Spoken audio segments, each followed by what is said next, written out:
I love my HBCU.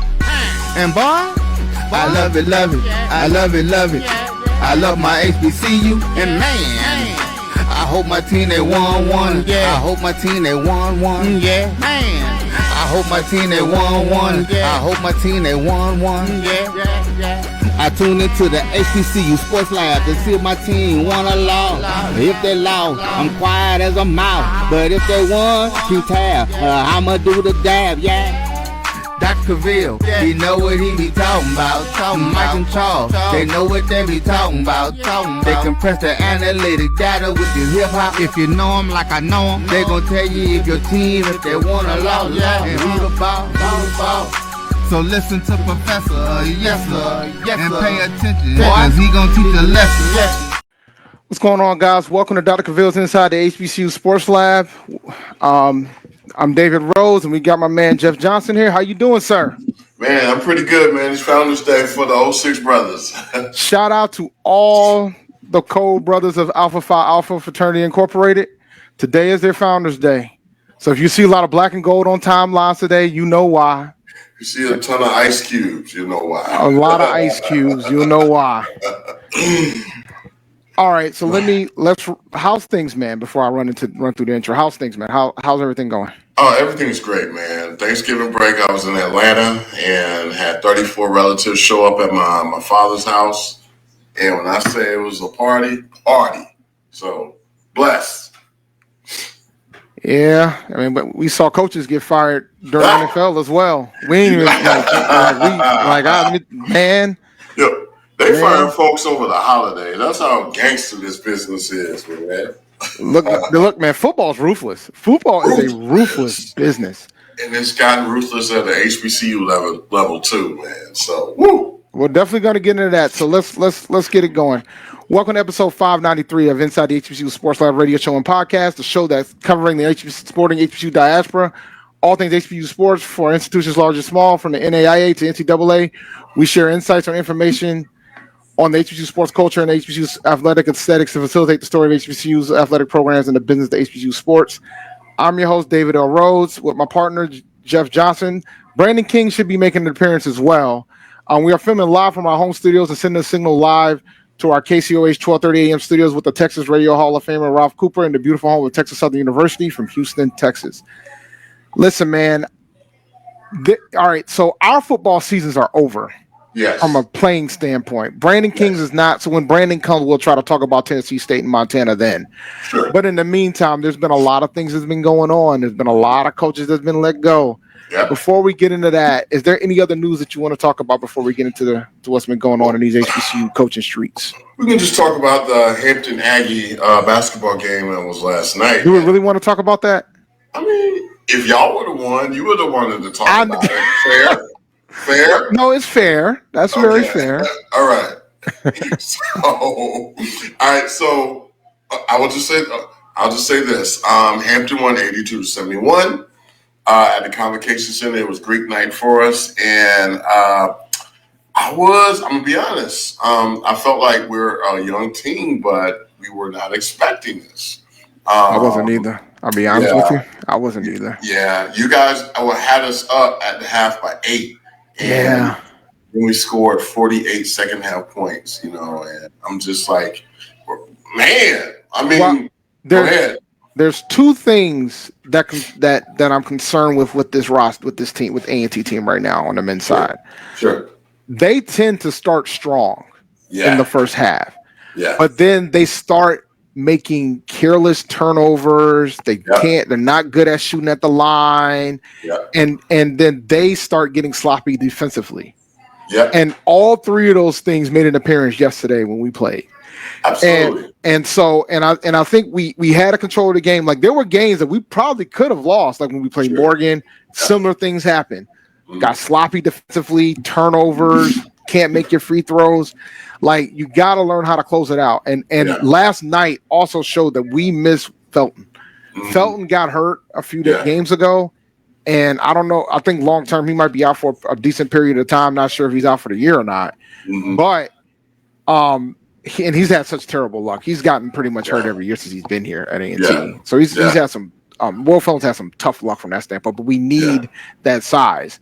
Yeah. But that being said, we have to learn how to close out games. We tend to get more sloppy and make bad shot decisions when we and I'm going to get Big Reek in here because I know he wants to talk about this basketball game too. I can get outnumbered, man. Okay, all right, hold on. I'm gonna say this, and to your credit, if Joyner was coaching this team and you guys had an 8-point lead at halftime, it probably would have doubled to maybe 16 or 24. That's not a shot at Coach Joyner, but it's a new sheriff in town, and I like what Thomas is doing early. At first, we were a little bit skeptical of having way too many guards on his roster, but what he did, and he actually hits you with different angles. So George Beal Jr. last night had 25 points.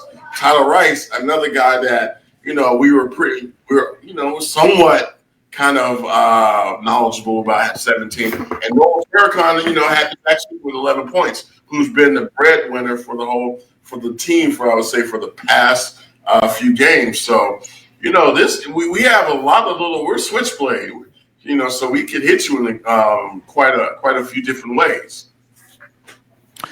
Yeah, man, it's Yep. Our guards are pretty good. What did you say, Reek?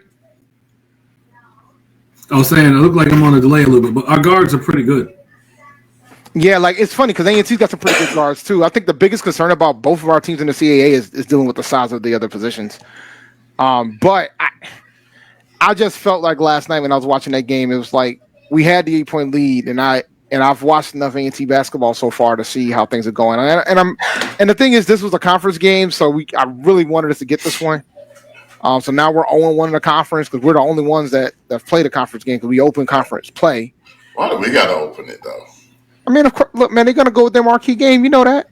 It's a big rivalry. I mean, it's a marquee game for that conference. They just like we're playing on MLK weekend. That's true. That's true. But hold on. I mean, they understand it was in December and it's cold. Negroes don't go to the games in the cold. So the Pirates supposed to support their squad, man. That's why I was glad it was there. But I mean, we got some big marquee matchups during this time period too. Yeah.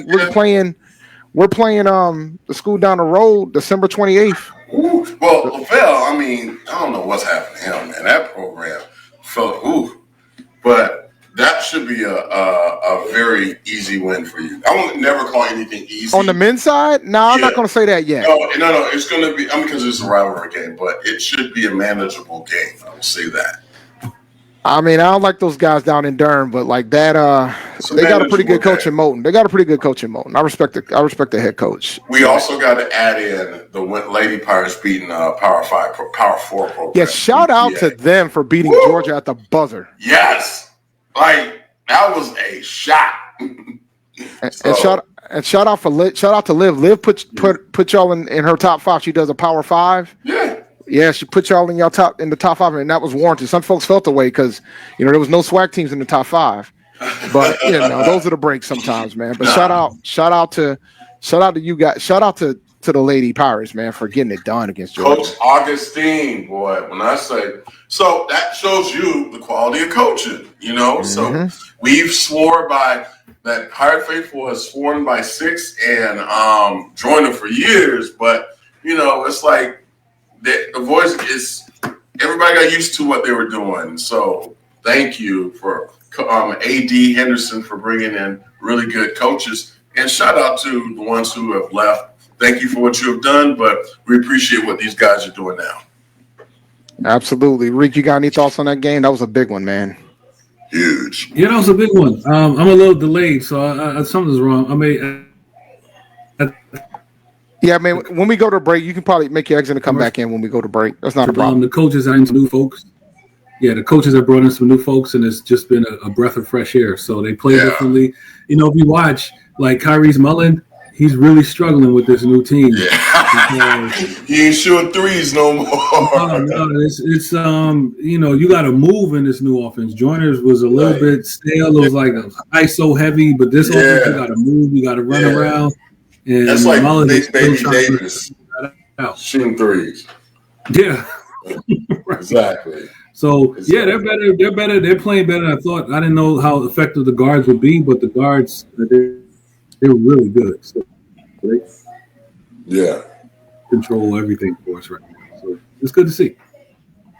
Ooh, the chat. It's 7. It might be 8. I gotta double check. Who's gone? Yeah, we're gonna talk about that. We're gonna go to break, and we're gonna come. Yeah. When we come back, I know we're gonna focus on the coach in my institution that was officially let go today, and I might give you a little bit some insights about what's been going on because I heard about it last week. So okay. So we'll come back after the break. We'll go over some of the coaches that were let go.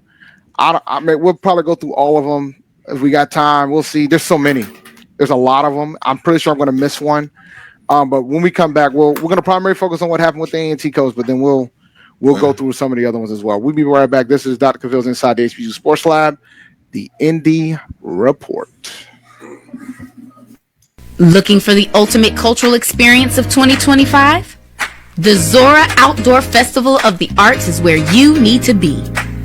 From January 31st to February 2nd, Eatonville, Florida will come alive with incredible live performances from the Levert Experience and the Bar Cave. Immerse yourself in interactive art. Shop from over 80 vendors. Take a journey through history with a new virtual tour app.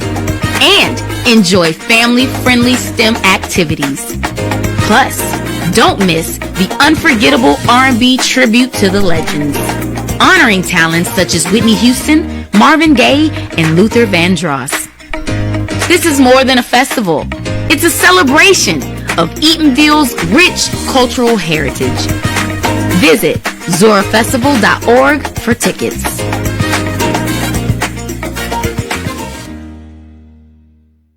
HBCU football fans, this year's Cricket Celebration Bowl has a new date. A champion will rise at Mercedes-Benz Stadium on December 14th as the MEAC and SWAC champions meet once again. Join us in Atlanta for championship football, interactive fan experiences, and iconic marching bands. It's an HBCU family reunion that you don't want to miss. See who will be crowned the next HBCU national champion. For event and ticket information, visit the Celebration Bowl. When it comes to professional learning, teachers deserve better. From the leader in online learning, Stride brings you the Stride Professional Development Center, an on-demand library of mobile-friendly courses that gives teachers choice and flexibility, allowing them to learn anytime and anywhere. Our dynamic courses provide bite-sized learning and help educators advance their knowledge while also gaining professional development hours. It's time you take charge of your learning. Visit us today to get started. Compress the analytic data with your hip-hop. If you know them like I know them, they gon' tell you if your team, if they wanna lose, and who the ball. So listen to Professor, yes sir, and pay attention, cause he gon' teach a lesson. Welcome back to Dr. CAVIL'S Inside the HBCU Sports Lab. Let me tell y'all something, man. It's been a bonanza of coaches that got let go over the last few days. Some warranted, some questionable. They let Shaw just let go of their coach. We got Mississippi Valley let go of Kendrick Wade, which I absolutely disagree with that decision. I don't know why. I totally agree with that. It's like, what do they expect? I mean, but go ahead. Yeah, I mean, I how'd your audio read? I think I'm back. How do I sound? Oh yeah, you sound great, and you're not delayed. Beautiful. Yeah. Now, so I was not like, I think Kendrick Wade getting let go is kind of wild because of, like you said, what do they expect? What's the expectations? Like, you're talking about a school that we know that has limited resources and things of that sort. Yeah. It's just, that's a rough spot. And I think, it might have everything to do with everything else. I believe that AD left recently as well. Yeah. They went, if I recall, he went to Jackson State. Yeah. And that AD was doing some really good things too at the time when he was there.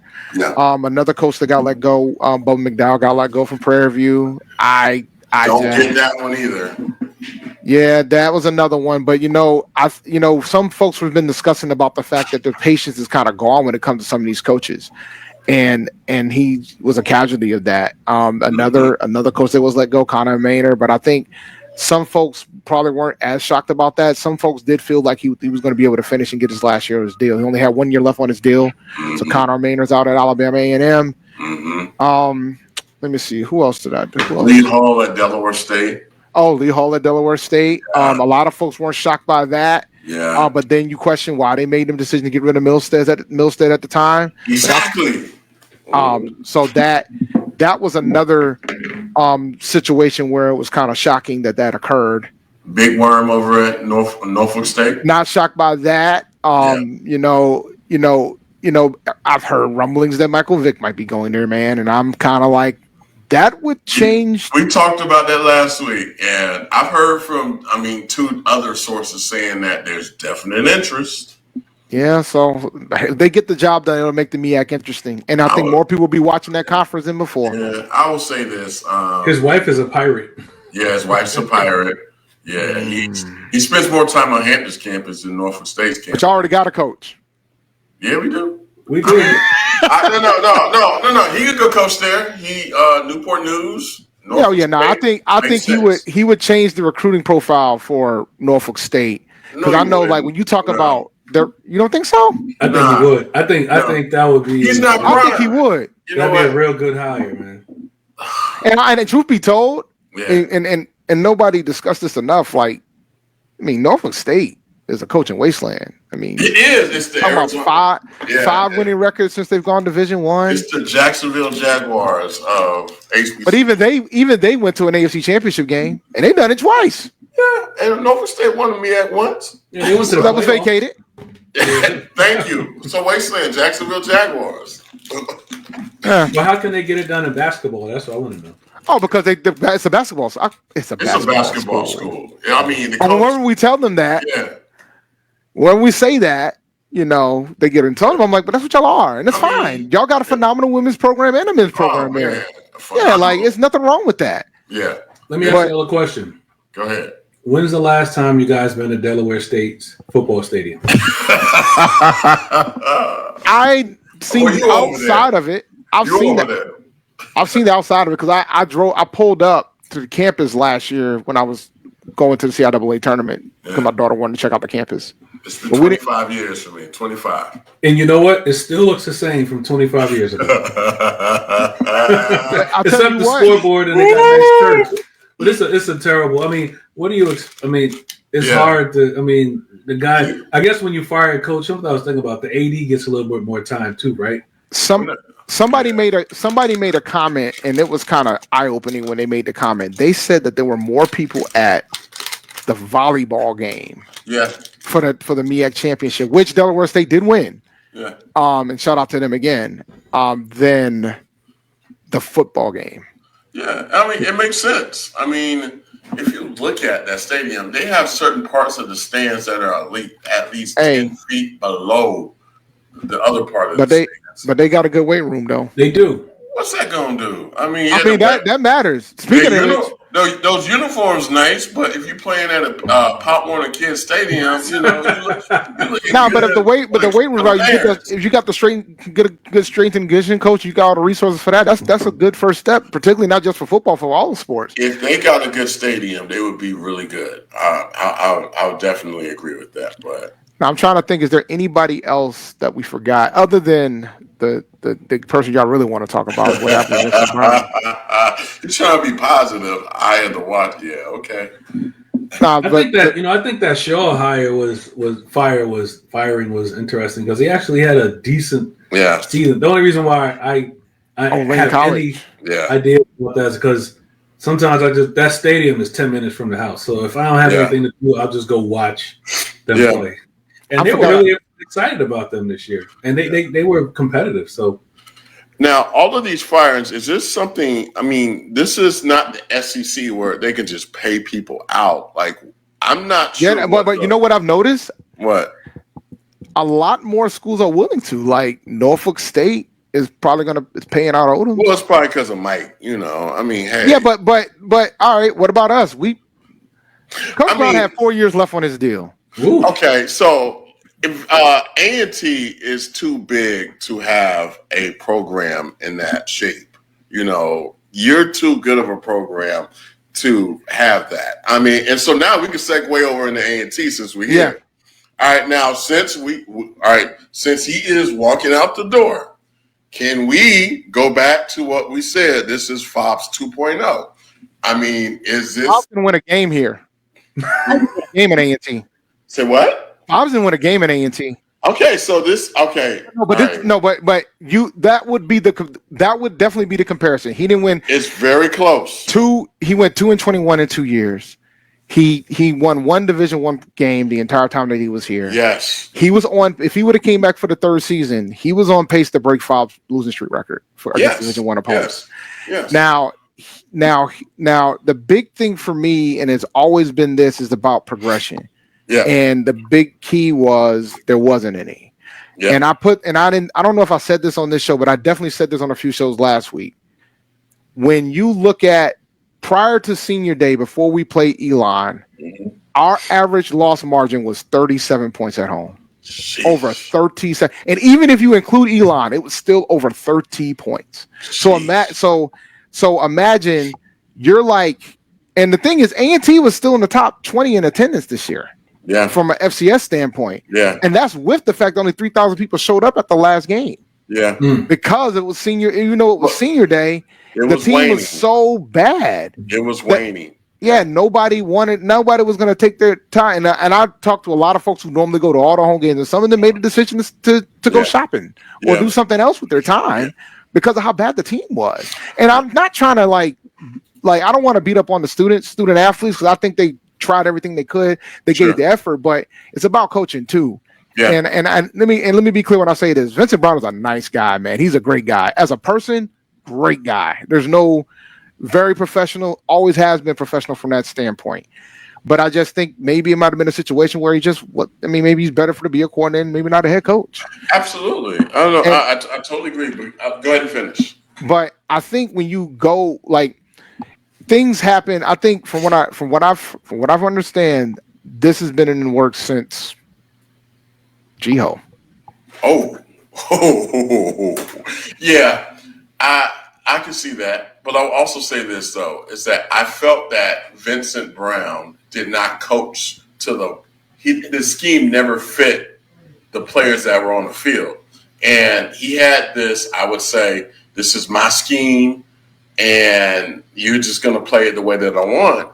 And here's my response to you. I don't think it was his scheme. And the reason why I say that defense? No, I'm going to tell you why I say that. Go ahead.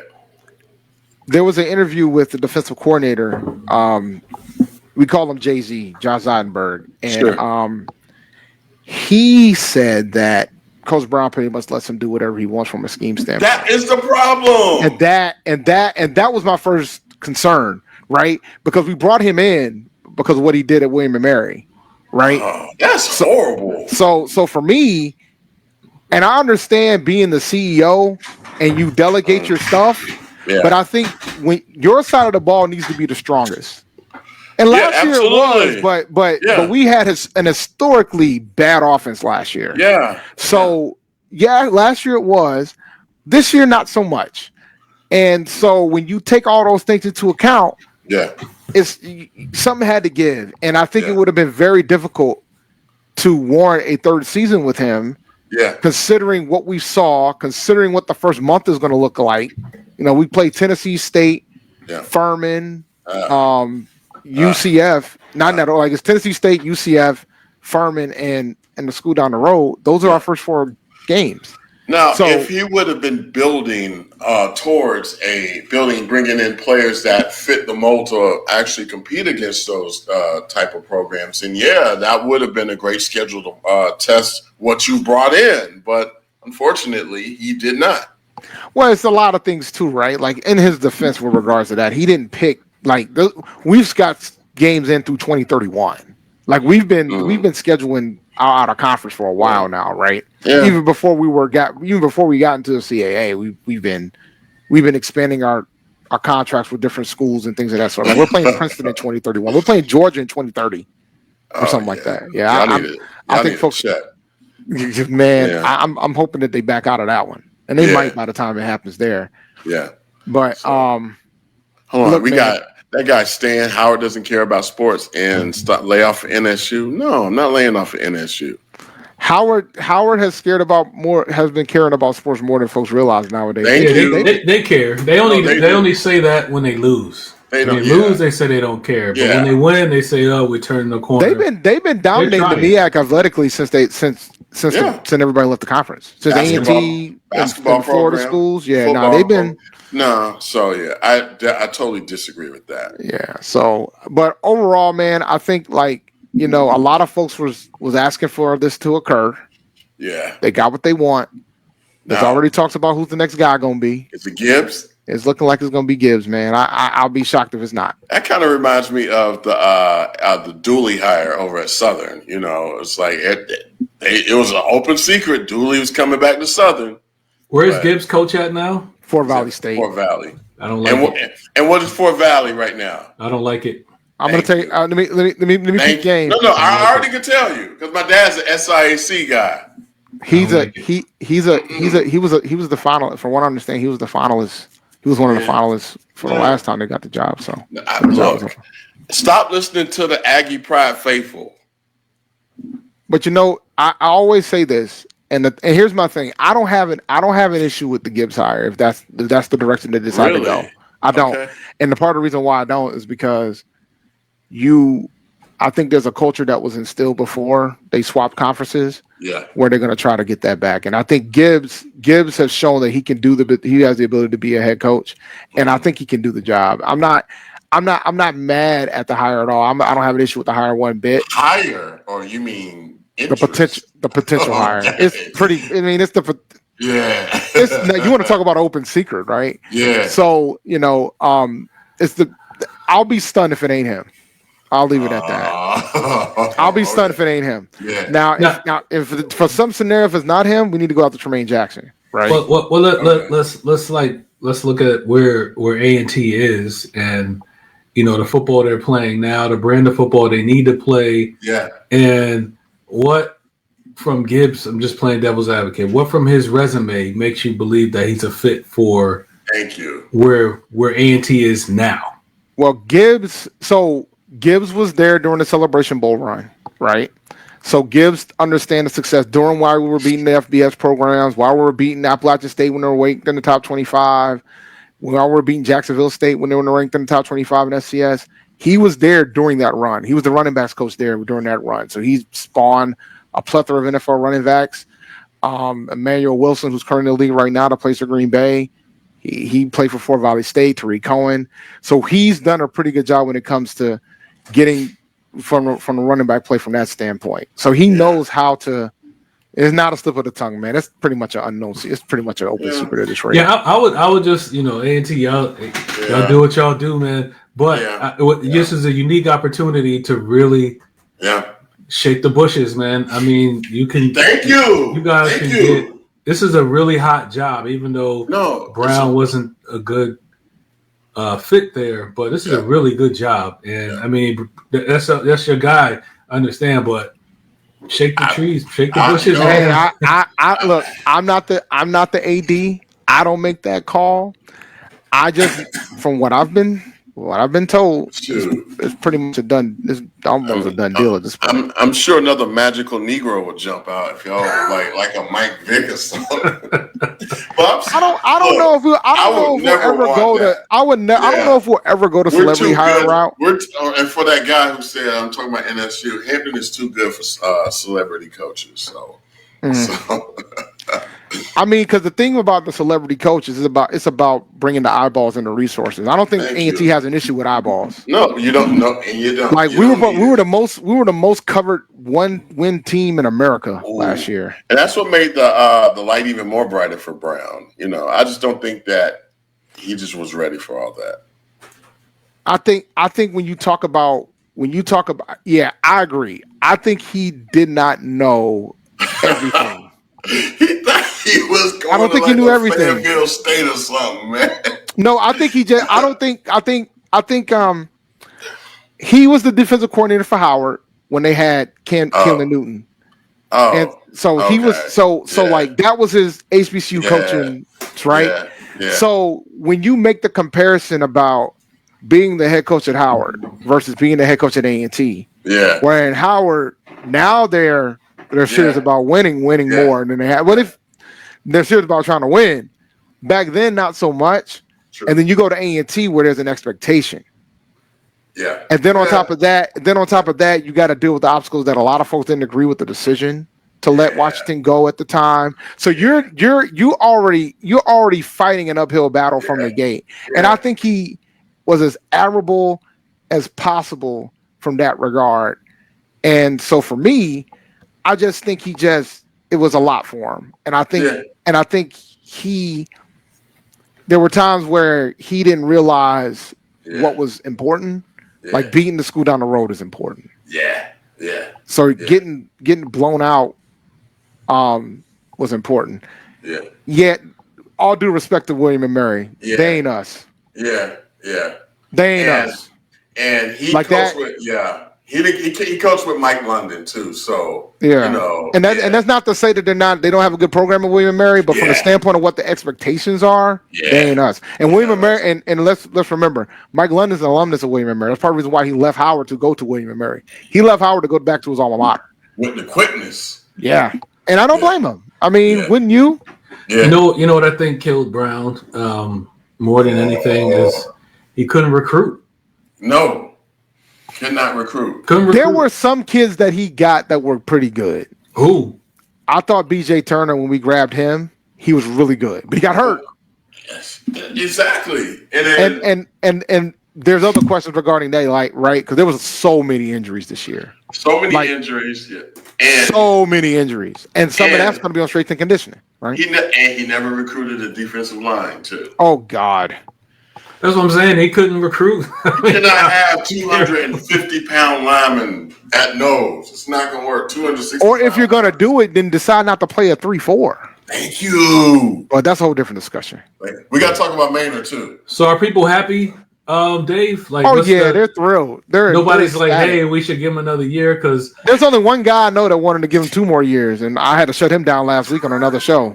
Right. Give that man 2 more years, man. Yeah, man. Bro, I saw the Aggies fans being more patient than I ever thought they would be. It was like, it was because the thing is, there's other things within the program that I'm not going to discuss here, obviously, right? Like, but I have said in the past when it came to the decision to let Washington go, it wasn't about wins and losses.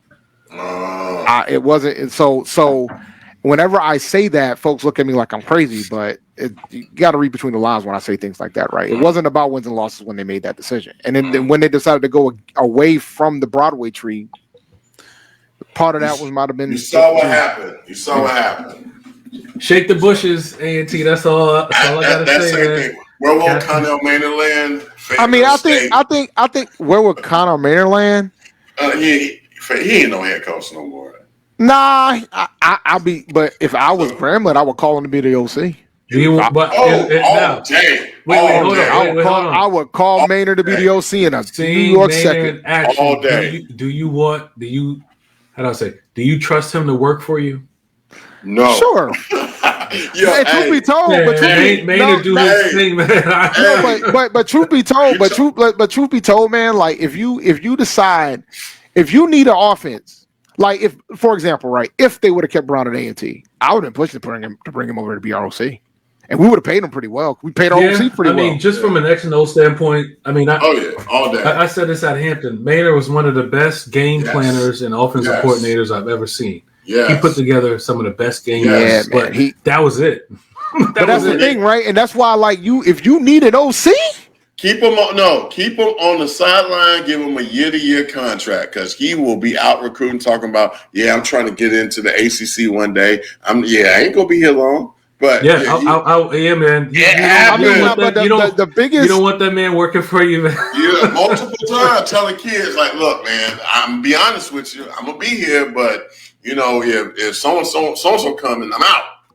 So I mean, you can't be mad at him being real with the kids, but at the same time, at the same time, though, like I think Maynard's going to be. I think somebody should bring him in as an OC. Yeah. Folks are talking about head coach. I don't think him going back to Winston again is wise. Like I just he might come because it creates come back home. No, y'all too good for that, man. Why? No, y'all do not want that circus at A&T, man. It's not even that, because some people have asked about Maynard, but I said if you telling me between him and Gibbs, I'm taking Gibbs 10 out of 10 times. Well, I'm just saying there's OC, like Gibbs OC. I don't know. I don't know if that's going to work with Gibbs, but I could be wrong. I don't know if that will. Gibbs seems like he's kind of like more conservative when it comes to the offense. Oh, he's run first. He's run first all day, which is a bad thing. That's an Earl Holmes tactic, man. So I don't get that grounded pass. But the thing about us was that we had decent quarterback play during that Celebration Bowl run as well. We had some pretty good quarterbacks while we were during that run. Okay, so he can make it happen. I'm not worried about that. Like I know that, but I think. And I'm not worried about him not having the ability to go get trench play. I'm not worried about that with him. I'm not worried about that. So those are the things I was concerned about with the previous coach. Okay, but his ability to, I mean, he was competitive in the SIC, but did he win it? Yeah, but I mean, we're talking Fort Valley versus A&T. He's going to get a different set of resources than A&T. I think he can coach. Is he going to get CAA resources? Thank you. Yeah, I think he'll be able to get CAA players. I'm not worried about that, man. No, and from resources like all the wraparound stuff, like. Well, I mean, we've been doing certain things when Brown was here, so I'm gonna assume that they're gonna still push forward in that while they're in the conference. Like they're gonna be in the C. If they want to compete, they're gonna have to. Recruiting in the SIC is totally different from the CAA. Totally. I know, but you know what? I still think that if you can coach, you can coach. If you can coach, you can coach, right? And the biggest difference between Gibbs coming in and Brown is that Gibbs has been a head coach before. Yeah, okay. That matters, and we just saw why it matters. Yeah, because I will say, like, I know the typical path is to go from coordinator to head coach, but sometimes everybody that's a coordinator isn't a head coach, and there's nothing wrong with that. So Spencer says a new coach will demand at least what Brown got.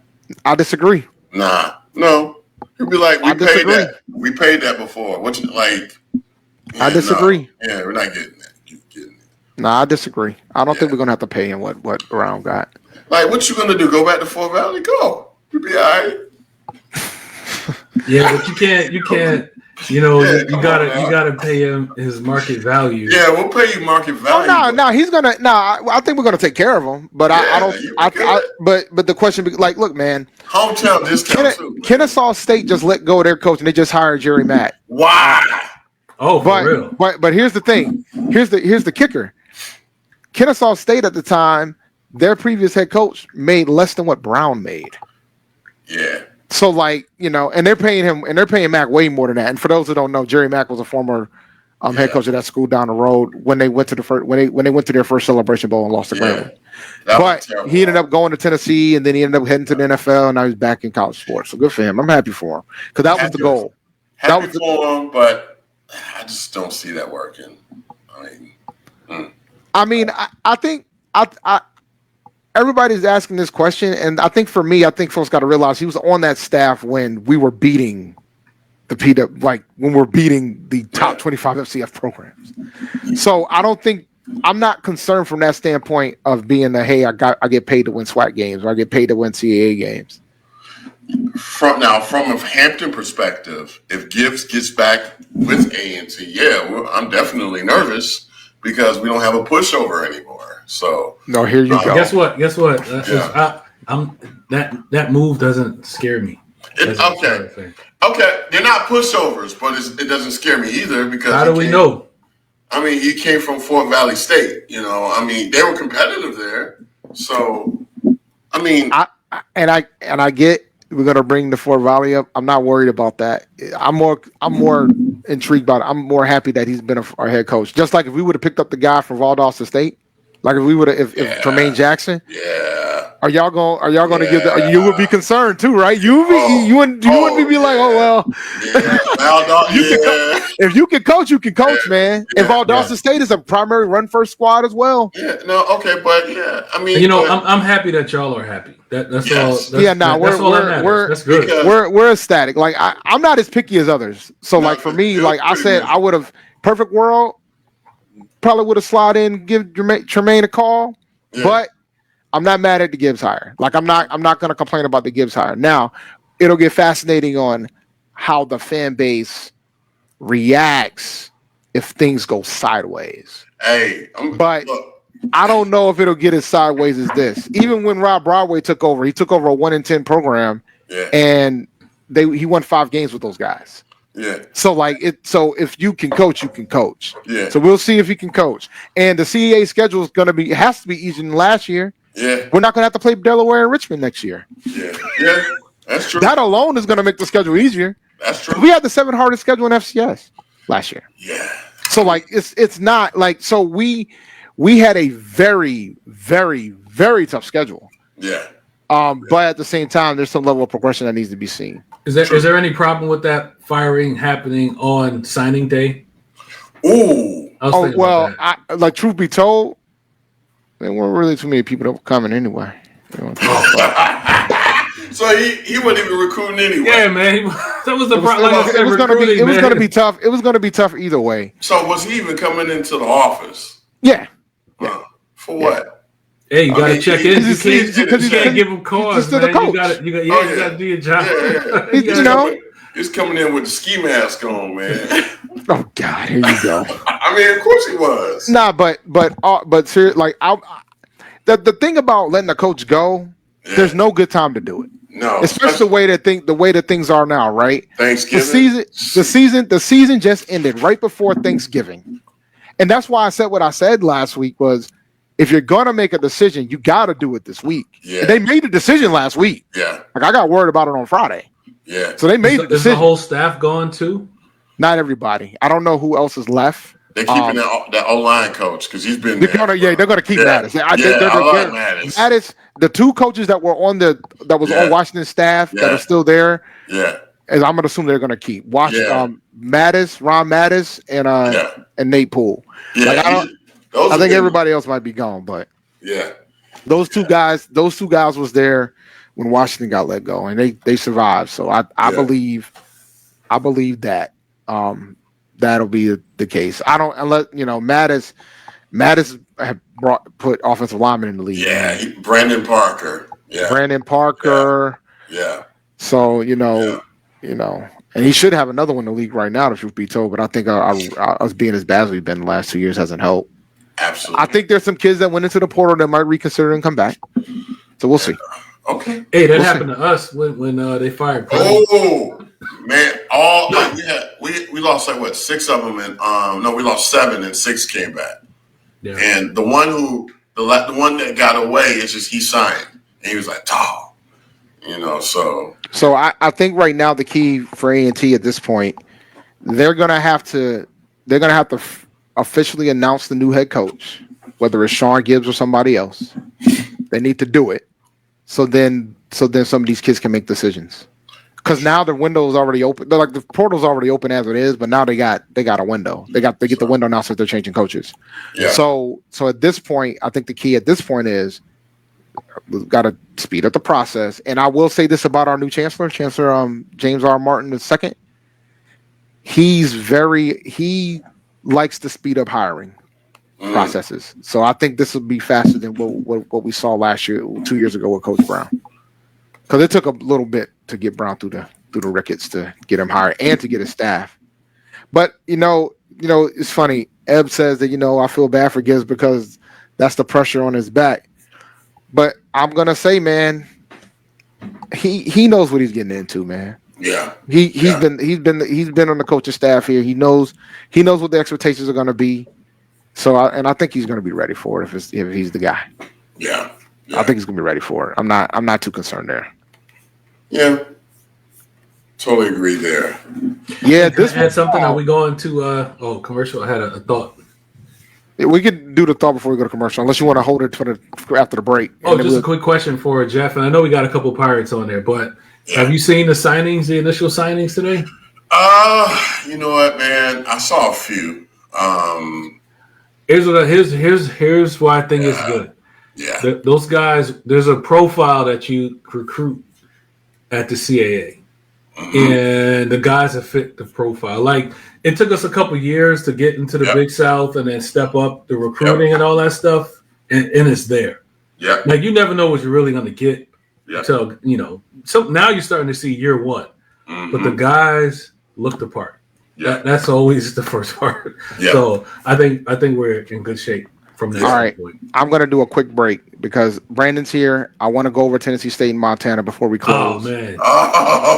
We have to go over Tennessee State and Montana. Yeah. So Brandon's here. So when we get back, we're going to have Brandon on the show. We're going to go over Tennessee State, Montana. We're going to close out the show. It's going to be a quick break because we got to get back here really soon. So we'll be right back. This is Dr. CAVIL'S Inside the HBCU Sports Lab. At Automasters LLC, our mission is to serve our community by providing quality automobiles at affordable prices. All of our vehicles are inspected and certified to offer you the confidence in knowing you have a quality vehicle. Our goal is to provide you with a seamless process and positive experience for your automobile purchase. Financing recommendations and specific vehicle inquiries are available at your request. You can find us at www.automasters06.com and follow us on Facebook and Instagram. Also, please feel free to contact Terrence Miles at 601-927-7794. Compress the analytic data with your hip hop. If you know them like I know them, they gon' tell you if your team, if they wanna lose, and who the ball. So listen to Professor, yes sir, and pay attention, cause he gon' teach a lesson. Welcome back to Dr. CAVIL'S Inside the HBCU Sports Lab. I know you can't see Brandon, but I guarantee you that he's here. At least I hope he is. Brandon, how you doing, my man? I'm doing well. How's it going, my brothers? Doing all right. Hey. I don't want to speed you up, but I'm going to kind of have to speed you up. I know you don't want to keep talking about this game because this was rough sledding for you guys because for some reason you guys forgot that you shouldn't punt to All-American kickers. But talk to us about the game between Tennessee State and Montana, which was a very competitive game, and I thought you guys had plenty of opportunities to get it done. It was, and kind of as I said in my recap, it was a game of miscues and missed opportunities. I once again, I thought, even when they got down and I thought the game was over, the defense really stepped up in terms of creating turnovers in situations that were advantageous to the offense, where they were able to take advantage of.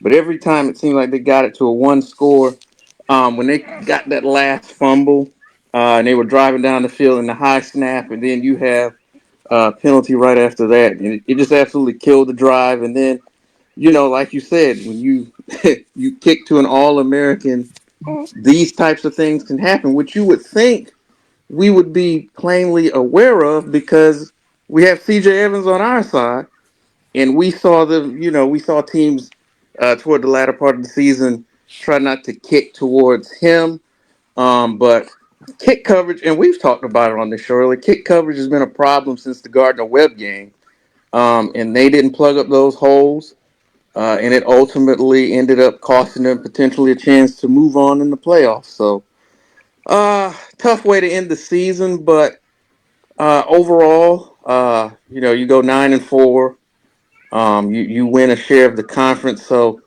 it's a disappointing end to the season, but there's a lot of positives to build on as we go into 2024-25. See, I didn't take too long. No, you did good. Now, you guys had a phenomenal season, man. I wanted y'all to win so I could force the debate of who's the HBCU National Black College Champions. But, and because it would have made it fascinating then, because I think it would have been kind of difficult not to have you guys in consideration for that. But overall, you had a phenomenal season. I would have you guys at 2. I think you guys should end up at 2, regardless of what happens with regards to the Celebration Bowl. That's just my opinion on the matter, because I feel like your out-of-conference schedule matters and things of that sort, and that's just how I feel about it. Y'all had your opportunity to beat Montana. It was a rough one to watch. I stayed up, and I guess 263,000 people stayed up to watch that game as well. Had a pretty good number considering how late that game was. Yeah, it was.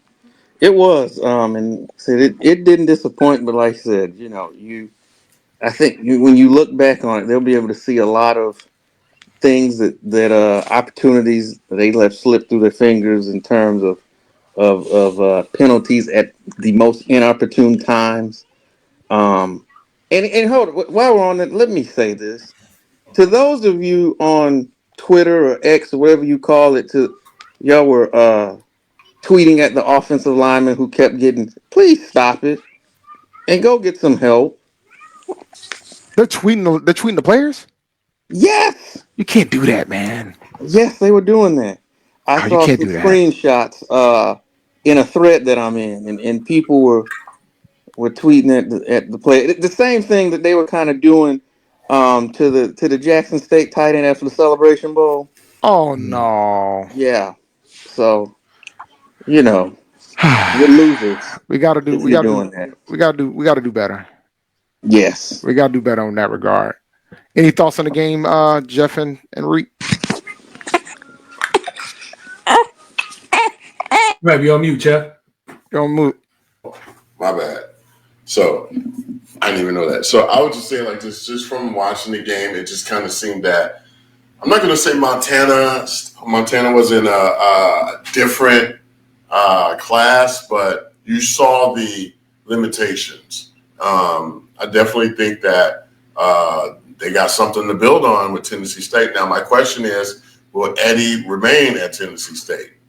Yes. Okay.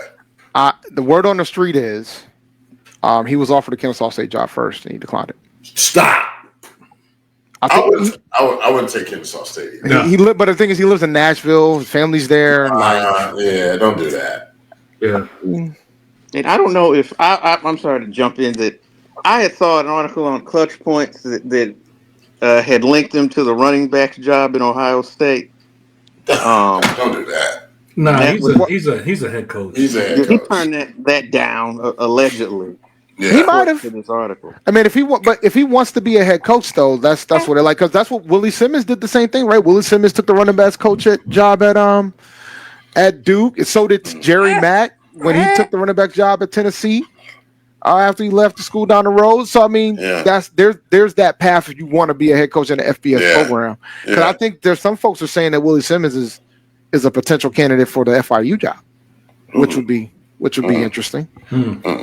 But my only thought about this game is I think it was going out to Montana is like almost impossible at this time. So it would have been a miracle to get that win. I just hate that they lost the way they lost. Yeah. I hate when you lose because of miscues. Like if you just get run over or you out executed, they're bigger, fast, I get that. But just the miscues, maybe that has something to do with it. But we've seen that so many times. Like penalties, special teams, losing that way I just hate to lose like that. But you just got to get deeper. You got to get some more guys and get deeper, and hopefully they got some muscle memory. But I just hate the way they lost. But it was a good season. Absolutely. All right, so before we close out the show, we have to do our picks for the SWAC championship. We got the SWAC championship this weekend. We got to talk about the winner of this game goes to the Celebration Bowl. We're getting the second iteration of the Boombox Classic this weekend.